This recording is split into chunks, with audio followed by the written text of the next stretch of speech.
प्रभु रामदेव भगवान अल्लाह खुदा ईश आदि नाम एक ही शक्ति के हैं। वह कौन है, कैसा है, कहाँ रहता है, किसने देखा है, यह प्रश्नवाचक चिन्ह पूर्ण रूप से हटाने के लिए अवश्य सुनिए जगत गुरु तत्वदर्शी संत रामपाल जी महाराज के अनमोल अमृत वचन, सभी पवित्र धर्मों के पवित्र शास्त्रों के आधार पर। सत साहिब। इसमें क्या है, क्योंकि अविनाशी परब्रह्म यानी यहाँ सच्चिदानंद घन ब्रह्म का और अमृत का तथा नित्य धर्म का और अखंड एक रस आनंद का आश्रय मैं ही हूँ कि उस पूर्ण परमात्मा को पाने के लिए उस वहां जो तू अखंड अविनाशी भगवान के पास परम पद को प्राप्त करना चाहता है उसकी भी प्रतिष्ठा यानी पहली पैड़ी मैं ही हूँ, उसका आश्रय मैं ही हूँ। यानी मैं जो बता रहा हूँ यही ज्ञान से आगे जाएगा। तो आगे कहा है 64 में 62 आपने सुना, 63 में कहा कि ये गीता जी का जो अनमोल ज्ञान है गुप्त रहस्य तुझे बता दिया, अब तेरी इच्छा है वैसा कर। 18वें अध्याय के 64 में कहा कि एक और गुप्त बताता हूँ, वही पूर्ण परमात्मा जो सच्चिदानंद घन परमात्मा है वो मेरा भी पूज्य देव है, वो मेरा इष्ट है। क्योंकि 15वें अध्याय के 4 श्लोक में भी स्पष्ट किया है कि मैं भी उसी की शरण हूं। अब 65 में कहा कि देख ले तूने जो करना है, मेरी शरण में रहना है तो मेरा भजन कर, मुझ में मन वाला हो तो मुझे प्राप्त होगा। 15वें अध्याय के फिर 18वें अध्याय के 66वें श्लोक में निर्णायक ज्ञान दे दिया कि तू उस परमात्मा के पास जाना है तो सर्वधर्मान परित्यज माम एकम शरणम व्रज, मेरे लेवल की जो मेरी भक्ति ओम नाम के जाप की है मुझे दे दे, मेरे में छोड़ दे, ताकि मैं तुझे ऋण मुक्त कर सकूं या कर्मों के बंधन से जो मेरे तेरा ऊपर भार है वो खत्म कर सकूं। तो तुम एकम शरणम व्रज, उस एक सर्वशक्तिमान की शरण में जा। अहम तवा सर्व पापे भा मोक्षामि मासुच, फिर मैं तुझे सब पापों से मुक्त कर दूंगा, तू चिंता मत कर। और इन अनुवाद करताओं ने इसका उल्टा अर्थ कर दिया कि तू सब धर्मों के कर्मों को मुझ में त्याग कर मुझ एक की शरण में आ जा, फिर मैं तुझे पापों से मुक्त कर दूंगा। अरे यू पापों तो मुक्त कराती तो कहने लग रहा तेरी मेरी मृत्यु होगी, मैं सब न खाऊंगा, जन्म मृत्यु मिटे नहीं, तू उस परमात्मा की शरण में जा। तो वो सारी ही थ्योरी बदल दी इन लोगों ने गीता जी के अनुवाद को गलत करके। गीता जी सही है।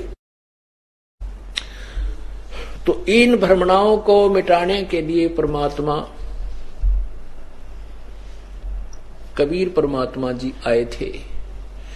और जो ज्ञान आज को पवित्र गीता जी, पवित्र वेदों में, पवित्र पुराणों में, कुरान में और बाइबल में, पवित्र बाइबल में जो आपके समक्ष दिखाया जा रहा है, ये परमात्मा ने 600 वर्ष पूर्व आकर के अपने सवसम वेद में अपनी कबीर वाणी द्वारा काव्य ना कविताओं के माध्यम से, लोकोक्तियों के माध्यम से वर्णन कर रखा है। जो आज अपने सदग्रंथ जो सच्चे साहित्य हैं, ये साहित्य हमारी मदद कर रहा है, परमात्मा के उस ज्ञान को सेकंड कर रहा है, समर्थन कर रहा है। तो जब वो परमात्मा आते हैं हमें क्या बताते हैं,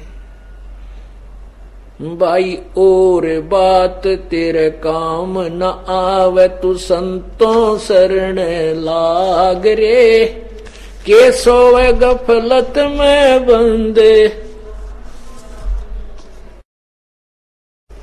जाग जाग नर जाग रे, और बात तेरे काम न आवे, संतों शरण लाग रे, के सोए गफलत में बंदे, जाग जाग नर जाग रे।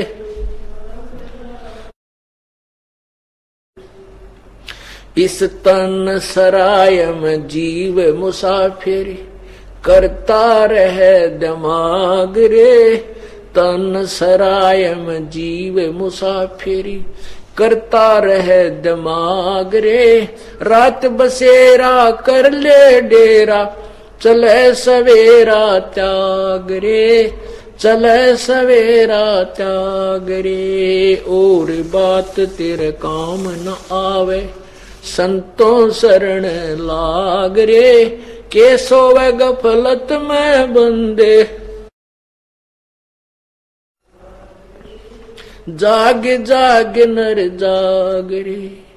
उमदा चोला बना अनमोला, ये लगे दाग पे दाग रे। उमदा चोला बना अनमोला, लगे दाग पे दाग रे।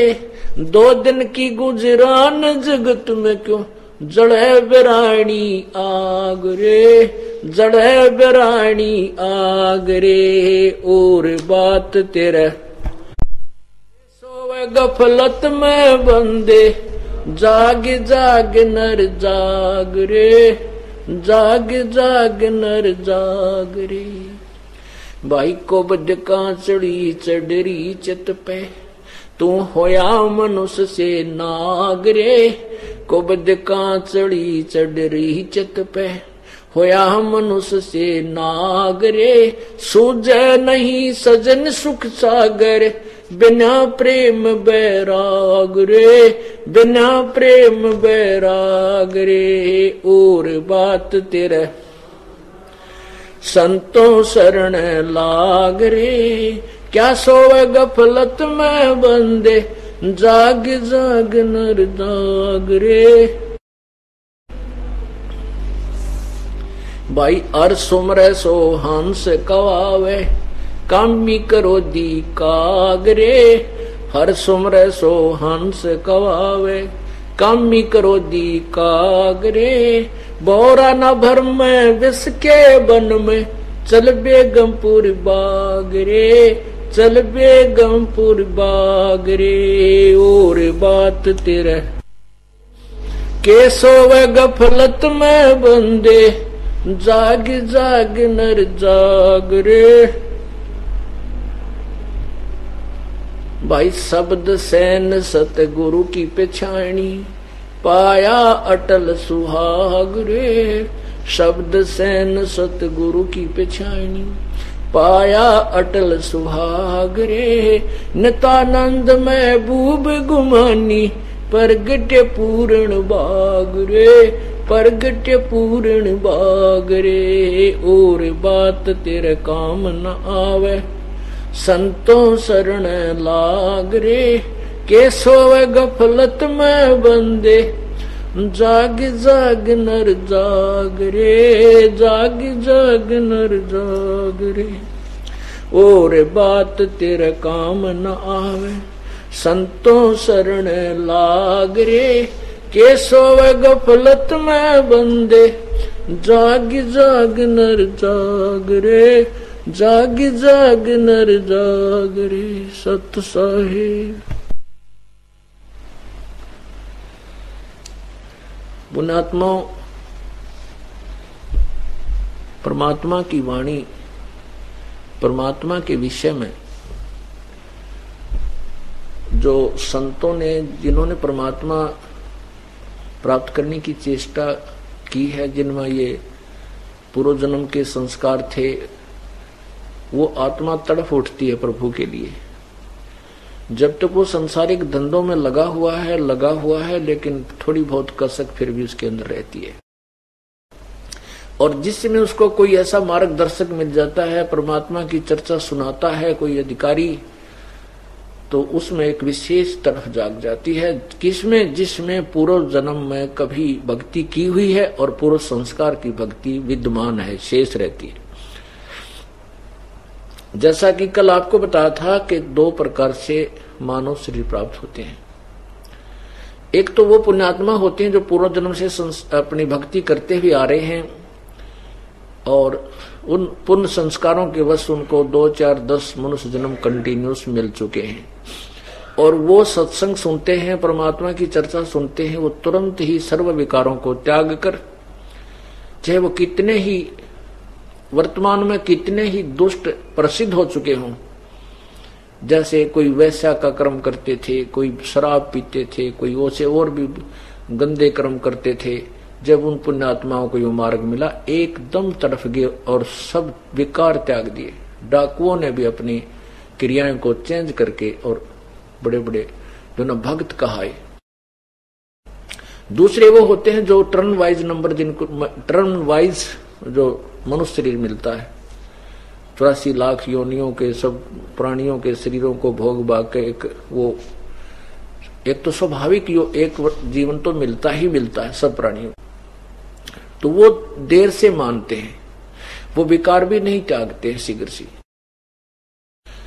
लेकिन उनको थोड़ा समय ज्यादा चाहिएगा इस सत्संग रूपी जल में गोते लगाने का।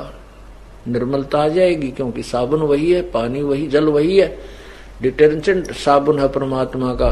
ये सतनाम ये सारे मैल धो कर धर देगा, पर ज्यादा मैला कपड़ा उसमें 2-3 बार लगाना पड़ेगा, और थोड़ा मैला है तो एक बार में ही उज्जवल हो जाता है।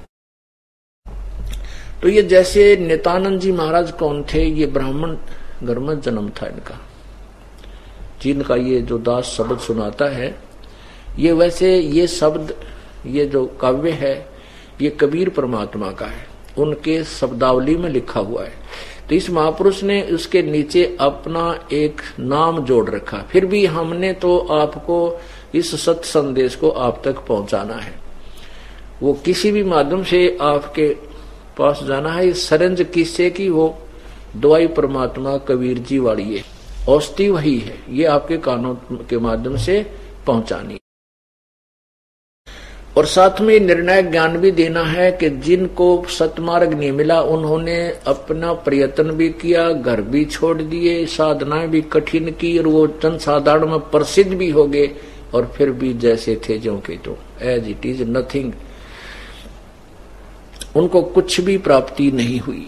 कुछ भी का मतलब है कि स्वर्ग में चला गया, देवता बन गया, अपने पुण्यों को खत्म करके फिर 84 में लाख योनियों में गधा बन गया, बता क्या प्राप्त हुआ।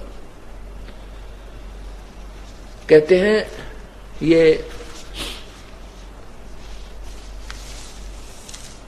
वेदों को कंठस्थ याद कर लेते हैं, कठिन साधना करते हैं, कहते ये गह गाटा ठोर, ये अरहट का कुआ लोई, आगल बंधा है सब कोई, कीड़ी कुंजर और अवतारा, हरहट डोर बंधे कई बारा। ये चतुर्भुजी भगवान कहा में अरहट डोर बंधे सब में। अरहट डोर का अर्थ है स्वर्ग गया, यहाँ पुण्य किए स्वर्ग गया, पुण्य के आधार से फिर पाप भी यहाँ साथ पैरेलल होते हैं, उन पापों का अकाउंट अलग होता है, उसके लिए उसको भोगने के लिए नरक गया, उसके बाद 84 लाख योनियों में फिर आ गया, फिर कभी मनुष्य शरीर मिला तो फिर पुण्य पाप जैसे बने, फिर गया फिर आया, फिर गया फिर आया। तो इससे ये नथिंग है, कुछ नहीं है। जैसे कि आपने महावीर जैन जी का इतिहास पढ़ा, उसमें 80 लाख बार तो वो देवता बने, और 30 करोड़ बार गधा, 60 करोड़ बार गधा, 30 करोड़ बार कुत्ता, 20 करोड़ बार बिल्ली, रत रग जो गई, और गिनती नहीं। तो क्या हुआ, नथिंग, वहीं का वहीं फिर जैसे थे। तो उसके लिए ये पुण्यात्मा ब्राह्मण जन्म घर में जन्म था नित्यानंद जी, और बचपन का नाम नंदलाल था। इनका बीरबल खानदान से संबंध बताते हैं। इसके माता पिता बचपन से मर गए थे, ये नाना नानी के पास पले पोसे थे। इनके नाना जी नारनौल के नवाब के यहाँ कोई उच्च पद पर विराजमान थे। उन्होंने इनको 5-7 क्लास पढ़वा के और वहां तहसीलदार लगवा रखा था, नौकरी लगी हुई थी इसकी। एक दिन इस नंदलाल जी ने सत्संग सुना, तहसीलदार जी ने, किसी भगत के घर में हो रहा था रात्रि के समय, ये बैठ गया छत पर जाकर के। अब इसने वो रात्रि के समय सत्संग हो रहा था, एक महापुरुष था गुमानी दास, और वो चरणदास परंपरा, वैष्णव परंपरा का साधु था। वैष्णव चरणदास जी की परंपरा दिल्ली के अंदर है, और चरणदास जी को सुखदेव ऋषि आकर मिले थे, वहां सतलोक से आकर, स्वर्गलोक से आकर के। चरणदास जी एक भगत था, उसने उसको आकर के सुखदेव जी मिले थे, और उनको फिर ये अपना ज्ञान दिया और जैसा भी उपदेश दिया। तो सुखदेव ऋषि जी स्वर्ग में है, और उसने आकर के उस चरणदास जी को अपना शिष्य बनाया। उसके आधार से फिर वो वैष्णव परंपरा चरणदास जी की चली। उसी परंपरा से ये गुमानी दास जी वैष्णव संत थे। अब सत्संग के अंदर ज्ञान तो ये सभी परमात्मा पाने का वही बताते हैं कि भगवान के बिना, भक्ति के बिना क्या हानि है, भगवान की भक्ति करने से क्या लाभ है, ये तो सभी बताते हैं। लेकिन वो परमात्मा कौन है जिसे पूर्ण मोक्ष होता है, उसके पाने की विधि क्या है, ये उनके पास नहीं है। फिर भी जिस आत्मा ने जैसा भी ज्ञान सुना उसके अंदर तरफ पुरानी होती है, वो एकदम फड़क जाता है, एकदम दृढ़ हो जाता है, उस परमात्मा की तरफ पाने के लिए तरफ जाता है। इस काल ने ये जाल फैला रखा है कि आत्मा या तो भक्ति करे नहीं करे तो शास्त्र विरुद्ध करे और मेरे ही जाल में फंसी रहे। तो गुमानी दास, ये नंदलाल जी जो थे तहसीलदार जी, पुरानी भक्ति युक्त थे, रात्रि का सत्संग सुना था, उसी में तड़फ गए। और इतने तड़फ गए कि ये उपदेश तो लेना चाहिए, नहीं तो जीवन व्यर्थ हो गया तेरा। कहते एक के चोट से धारिया जिन मिलन दाचा, वो तो एक के जिनको परमात्मा पाने की इच्छा है, सच्ची लगन है, वो तो एक चोट में अर्थात एक ही बार की वार्तालाप से सुलझ जाते हैं। उसको इतना उमंग होगी कि भाई मनुष्य जीवन तो बर्बाद हो जाएगा, और ये बार बार मिलता नहीं। जैसे सत्संग के अंदर स्वामी जी ने सुनाया तो वो उसने सुना।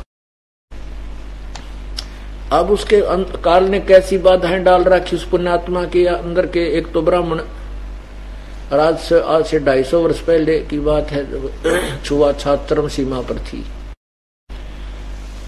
और फिर ऊपर से एक अधिकारी तहसीलदार, उस समय तहसीलदार की वैल्यू आज के डिप्टी कमिश्नर से भी ज्यादा होती थी। और फिर वहां एक जनसाधारण के पास बैठे हों, जनसाधारण वहां किसी के पास जाके नतमस्तक होना, और फिर आसपास के लोग क्या कहेंगे कि वो तहसीलदार वहां गया था। इस तरह की उसके अंदर जो है मरोड़ी लगी हुई थी। पर वो आत्मा की जो भक्ति का जो दबाव था वो उसको टिकने नहीं दे रहा था। तो उसने निर्णय लिया कि सुबह जल्दी चला जाऊंगा, तब तक नगरी का कोई भी व्यक्ति वहां नहीं पहुंचा हुआ होगा स्वामी जी के आश्रम में, जो कि नारनौल से थोड़ी सी दूरी पर उनका आश्रम था। 1-1.5 किलोमीटर की दूरी पर स्वामी गुमानी दास जी का आश्रम था। तो वहां जाकर के शीघ्र नाम ले आऊंगा, किसी को पता नहीं चलेगा। इस उद्देश्य से वो सुबह उठा, घोड़े पर सवार हुआ। उसमें कारें नहीं होती थी, यही उत्तम सवारी घोड़ा होता था अधिकारियों के लिए, या ऊंट होता था, जैसे आगे राजस्थान में गहरा चला जाए तो। घोड़े पर चढ़ा जा रहा था। उधर से गुमानी दास जी शाम ने तो जब सत्संग कर रहे थे तो सिर पर पर्दा बांध रहे थे, वो अपना टोप टाप सा मुंडा लगा रखा था, कोई कपड़ा, और उसने मूड मुंडा रखा था। वैष्णव साधु थे, कति ताजा उस तरह फिरा रखा था सिर पे, मूछ माछा पे भी सारा। और वो सुबह उठकर घूमने के लिए अपने आश्रम से दूर तक उसी रास्ते आ रहे थे, गांव वाले साइड में। तो उधर से ये नित्यानंद जी जा रहे थे। ब्राह्मण तो थे, ब्राह्मण सोन को सोन गणे मान्या करते, पहला सुकून अपसुकूनों को बड़ा ध्यान देते थे, वैसे तकरीबन सभी देते थे। तो आगे उस नंदलाल जी ने, नित्यानंद जी ने देखा, तहसीलदार जी ने, कि एक आदमी मूंड मुंडाए हुए आ रहा है। और मूंड मुंडाए को अपशकुन मानते थे, जिस काम में जावर आगे कोई कचकोला कढ़ाए पा जाता वो देख ले तो काम बने को नहीं, ऐसी धारणा थी। तो उसने सोचा, देखियो मनुष्य की आ गया सुबह सुबह, मेरे आगे कौन है, और इसने तो सारा काम बिगाड़ दिया। उसके लिए एक विकल्प यही था, या तो उल्टा जावे, वो वापस हो ले। और वापस वो हो नहीं सकता, क्योंकि उसके अंदर पुरानी भक्ति का इतना दबाव था कि वो नो का नाम तो लेकर आऊंगा और भक्ते उठ के आया हूं, आज सूत बैठ जाएगा। तो फिर उस शकुन को खत्म करने का, निष्क्रिय करने का तरीका क्या था? उसने सोचा इसका 2-3 सिर में टोले मार दूं, मेरा शकुन खत्म हो जाएगा। तो घोड़ा रोक के संत के पास न्यू बोला, मनु से मैं जा रहा था आज एक बहुत ही इम्पोर्टेंट काम के लिए जा रहा था, और तू कहाँ मर रहा सुबह सुबह मेरे सामने, तने मेरे शुभ काम में जो है ना अपशकुन कर दिया, तो उसके सिर में 2-3 ऐसे मारे, टोले मार दिए। अब वो महात्मा जो गुमानी दास जी वो देख रहे थे, भाई कोई अधिकारी आ रहा है, शिक्षित आदमी है, बड़ा भगवान सा दिखा है, घोड़े वाला तो आदमी अच्छा ही होगा। फिर उन्होंने सोचा ये मूर्ख ने यूं कह करा, बता बे मतलब मेरे सिर में बालका की तरह टोले मार दिए। पर एक शब्द कुछ कह रहा था कि आज मैं वेरी इंपॉर्टेंट काम के लिए जा रहा था, तो किताब मेरे आ गए, मैंने अपनी जिंदगी का सौदा करना था। तो साधु संतान ने तो कोई कुछ कह रहा है, कोई कुछ कह रहा है, कोई गाली दे रहा है, कोई भोजन खवा रहा है, कोई जय जयकार कर रहा है, सब सहन होती है। वो आगे निकल गया, वो तो घूमने के दृश्य से आगे निकल गया। तो वो उधर से नंदलाल जी पहुंच गए आश्रम में। आश्रम में वृक्ष के घोड़ा बांध दिया और जाकर के भक्तों से, जो 2-4 भक्त वहां थे, उनसे पूछा भी महात्मा जी कहाँ हैं, मैंने आज उपदेश लेना है। भक्त बोले आ जाओ, बैठ जाओ साहब जी, कि अभी आएंगे, नहाने धोने गए हैं, स्नान आदि करके। ये उनका आसन लगा हुआ था, वहीं कुछ बोरी बारी दरी बिछा रखी थी, वहां वो बैठ गया तहसीलदार साहब। अब वो महात्मा जी घंटे आध घंटे में नहा धो के और आकर के जब वो सामने बैठे उस आसन पर जहां नंदलाल बैठा था, अब देख लिया उस महात्मा ने भी घोड़ा बंध रहा, सामने का आदमी वही है खरा जो तेरे सिर में इसने टोले मारे थे। और जब वो सामने आकर बैठा वो महात्मा, तो समझ गया वो भी तहसीलदार साहब बिगड़ी तो बात बिगड़ गई, तो महात्मा जी की गड़बड़ होगी। अरीब के बताइयो नाम देख ना दे, अंदर अंदर से प्रार्थना करता है परमात्मा बहुत गलती हुई मेरे से। तो तब उसने एक उदाहरण दिया, क्योंकि वो देख कर नीचे गर्दन कर ली नंदलाल जी ने, तहसीलदार साहब ने, अकब के कहूं मैं इससे नाम दे दे। महात्मा जी भी जान गए, भगत शर्मा गया। तो उन्होंने कहा कि भाई बच्चों, एक व्यक्ति बाजार में जाता है, कुम्हार के यहां जाता है, और 1-2 अन्नों का अन्य हुआ करते, अर्थात 1 रुपये का यानी 2 रुपये का मान, 2 रुपये का गढ़ा लेने जाता है मटका, और उसको 2 रुपये के गढ़े को 20 में बजा के देखता है उसका सौदा करने के लिए, और कहने लगे भाई अपने गुरुजी ने बजा के देख ले तो कोई डर नहीं होता। अगर गुरुजी बजा कर देख भी लिया, क्योंकि जिंदगी का सौदा करना था, तो भाई इसमें चिंता ना करो। इतनी बात सुनकर वो नंदलाल जी यानी तहसीलदार साहब जी उनके चरणों में गिर गए और अक्षमा याचना की, महात्मा जी मेरे से कति भूलवश हुआ है, कल आपका मैंने सत्संग सुना और मेरे पर रात को मुझे नींद नहीं आई है, और मैंने मन बना अपनी सारी आत्म कथा सुना दी उसने। और स्वामी जी इब आपके चरणों में पड़ाइए दास,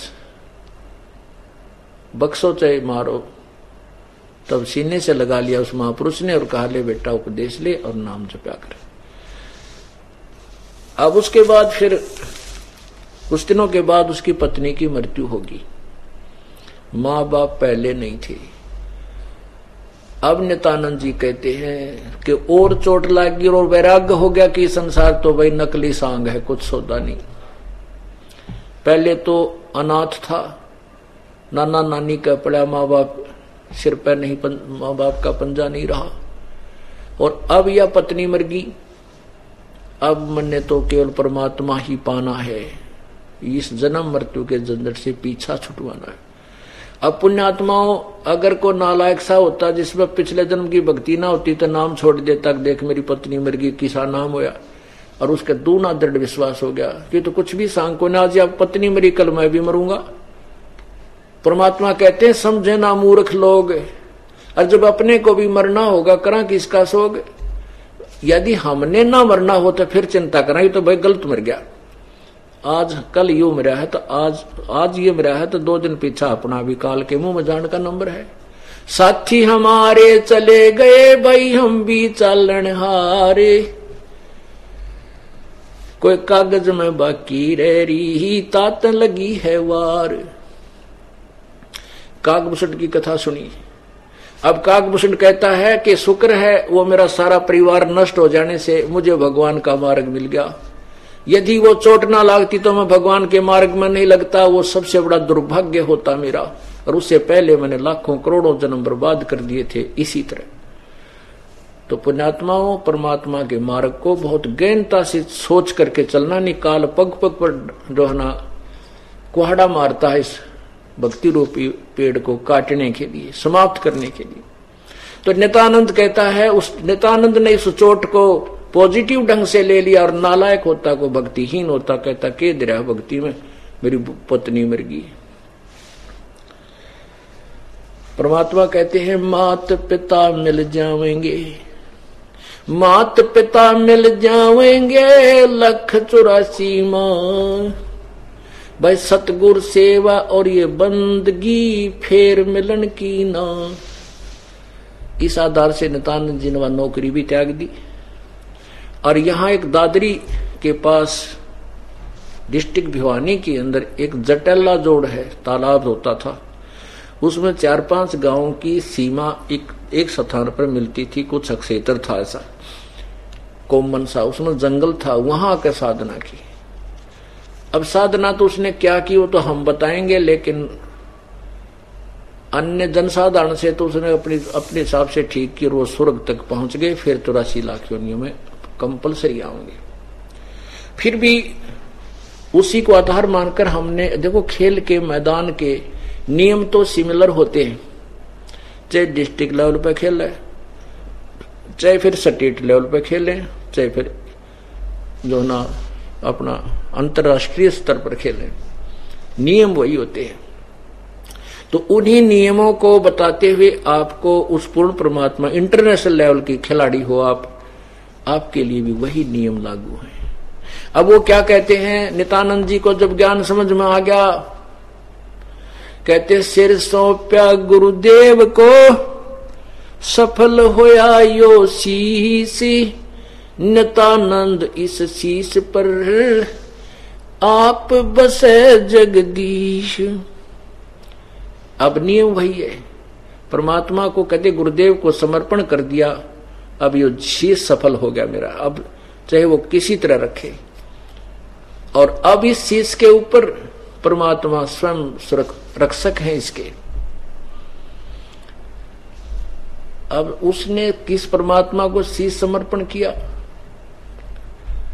कहते हैं जो जाकी सरना बसे ताको ताकी लाभ, ताको ताकी लाज, और जलसु ही मछली चढ़ जाइए बह जाते गजराज। जिसने जिसकी शरण ली है वो उसका रक्षक बनता है, जितनी उसकी सामर्थ्यता है, जितना उसका सामर्थ्य है।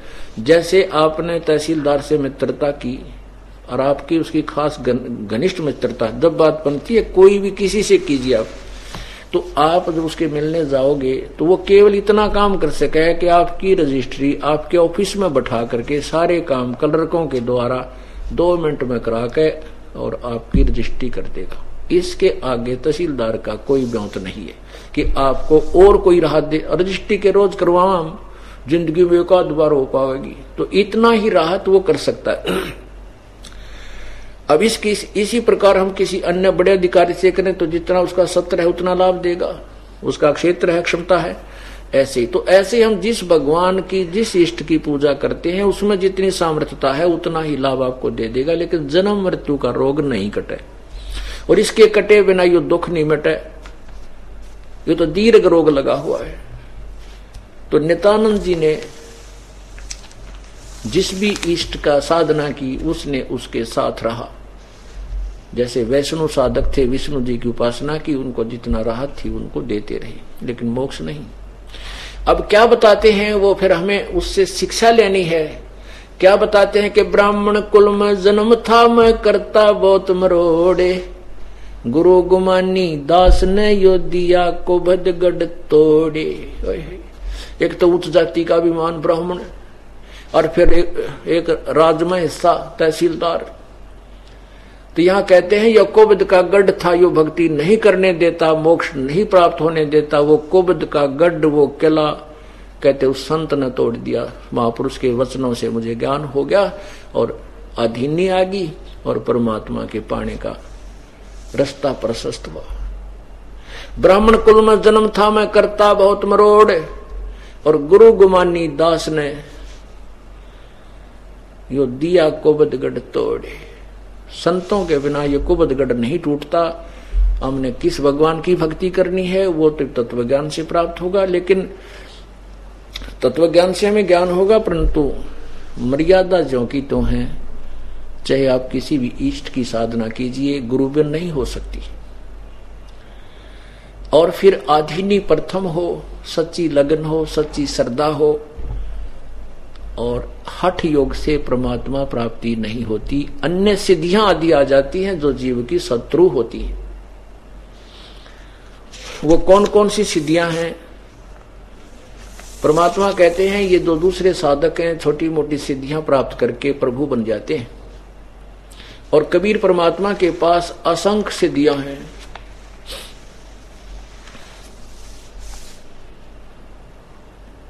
सब पदवी के मूल है, सकल सिद्धि है तीर, दास गरीब सतपुरुष भजो वो अविगत कला कबीर। सब पदवी के मूल है, यानी सभी उपाधि जो होती हैं, जैसे कोई ब्रह्मा विष्णु शिव या कोई देव पद है, कोई धर्मराय है, बंडा है, यहाँ पर कोई भी भगवान है, कहते सबके मूल, सबके यानी जड़, उसके पास सब वाली पावर है। जैसे प्रधानमंत्री के पास सब पावर्स होती है। और सकल सिद्धि है तीर, सारी सिद्धियां असंख्य,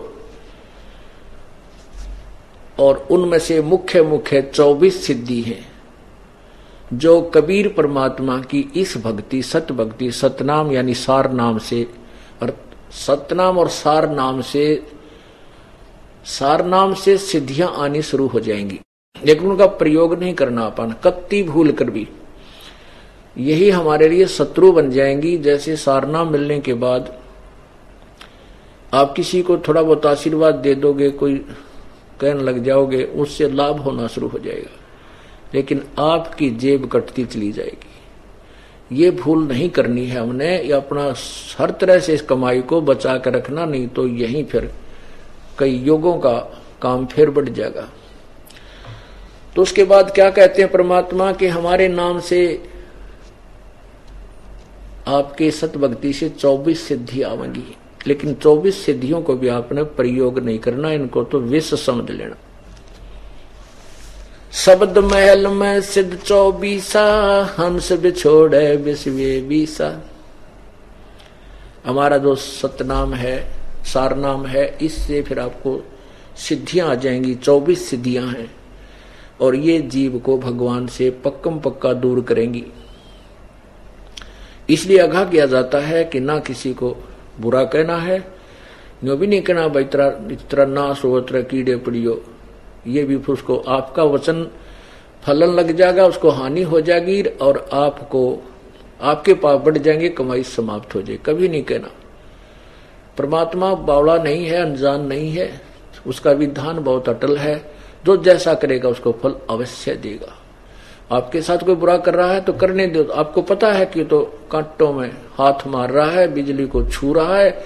परमात्मा कबीर जी कहते हैं, कबीर साहब कहते हैं कि कबीर कहे मेरे संत को दुख ना दीजिए कोई, और मेरा संत दुखाए मैं दुखी, मेरा आपा भी दुख होए। पहुंचूंगा छिन एक में जन अपने के काज, हरणक सिपी जो मार दो मैं नरसिंह धर लूं साज। जो बच्चा गौ की नजर में यूं साईं को संत, और भक्तों के पीछे फिर यो भक्त वत्सल भगवंत। तो परमात्मा कहते हैं कि मेरे संत को कोई तंग मत करना, उसके तंग करने से मैं दुखी होता हूं। और कहते हैं हिरणाकुश उदारिया मैं ही मारा कंस, और जो मेरे भक्त को सतावेगा उसका खो दूं वंश। तो हम क्यों चिंता करें, हम क्यों बुद्धवादी, क्या भगवान अनजान है? कहते हैं चीटी पायल बाजे पैर, साहिब सुनता है सब लहर। अब कीड़ी का चिट्टी का भी कोई पायल बना दे, पहले तो चिट्टी की पायल क्या, और पायल यानी वो झंझन बन जा घुंघरू, पायल चिट्टी के पैर के घुंघरू बनेंगे कैसे, अर्थात नॉइसलेस, उसका शोर हो ही नहीं सकता, हम सुन नहीं सकते। और वो भी मान ले बना के बांध देता और उसका भी आवाज हो। चिट्टी के पैर की भी खुड़के को भगवान सुनता है, तो कहते हैं फिर हम चिंतित क्यों हो। चिट्टी पायल बाजे पैर साहिब सुनता है सब लहर, तो उसके लिए हमने किसी को दुआ बद्दुआ नहीं देनी चाहिए। हम रास्ता बता सकते हैं। आप दुखी हैं, आइए हमारे सतगुरु के पास और उपदेश लीजिए, भक्ति कीजिए। उसके लिए आप अपनी तरफ से कुछ कहने लग जाओगे, मैं उसने यूं कर दूं, मैं उसके नाम का ये जाप कर दूं, तो आपकी कमाई नष्ट होने लग जाएगी। तो आपने एक बिजनेसमैन भी पक्का बनना है, इसमें लोभी बनना है। वैराग नाम है त्याग का 5-25वां। ये सब लोभ क्रोध अहंकार अंदर ही रखना है, इन्हीं में हमने वैरागी जो है ना वैरागी बनना है। कैसे? लोभ करे तो यो करे कहीं तेरी कमाई ना खर्च हो जा, बेईमाना करे तो यो करे क्यों अपनी बर्बाद करूं मैं कमाई को। इसको रास्ता बता दिया, भगवान से नाम लिया अपना आप है, भगवान इसको रात दे। तो हम ऐसे ही उलझते रह जाते हैं। हमारे अंदर दया भाव साधु में बहुत होती है और ये दया हमारी शत्रु बन जाती है। जैसे राजा जनक जी बहुत पुण्यकर्मी राजा थे, आत्मा थी। रास्ते में जहाज में जा रहे थे अपने स्वर्गलोक को, रास्ते में एक नरक था। उस नरक के साथ से उसका विमान निकाल दिया। उस नरक में 12 करोड़ आत्माएं अपना पाप भोग रही थी, हाहाकार मचा था। राजा जनक ने कहा कि विमान रोको। विमान रोक दिया। कहा कि ये क्या आवाज आ रही है, ये कैसी दारुण आवाज चीख आ रही है, कारण बताओ। उनके साथ जो गए थे भगवान के देवदूत, उन्होंने बताया कि राजन यहाँ एक नरक है और उसमें ये करनी भरनी अपनी भोग रहे, ये उन नरक में दुख पा रहे प्राणियों की चीखें हैं। राजा जनक ने कहा कि इन सबको छोड़ दो। देवदूतों ने कहा कि यहाँ आपका हुक्म नहीं चलता, या तो धर्मराज का हुक्म चलेगा।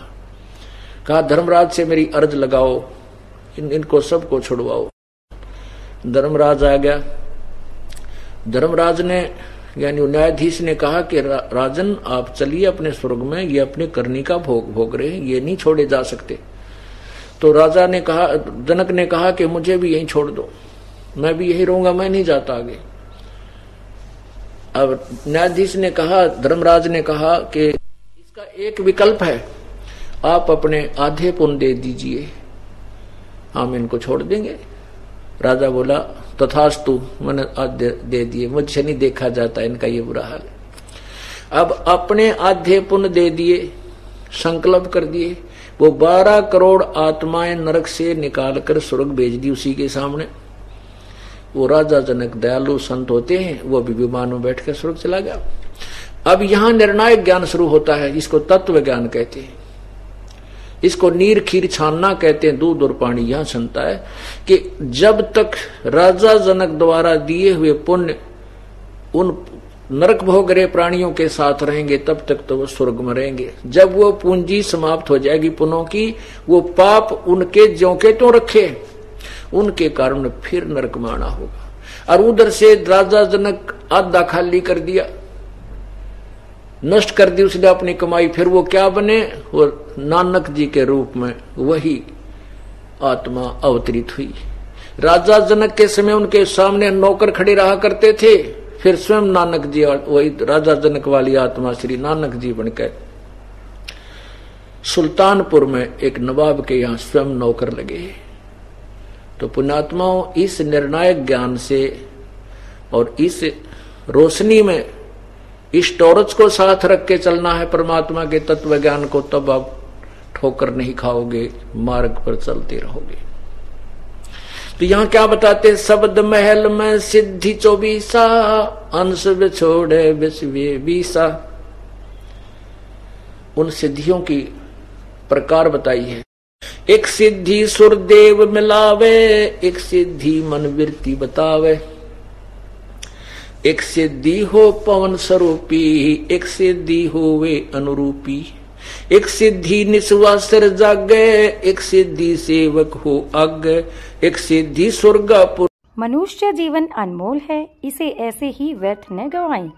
जगत गुरु तत्वदर्शी संत रामपाल जी महाराज से नाम दीक्षा लें और अपना कल्याण कराएं।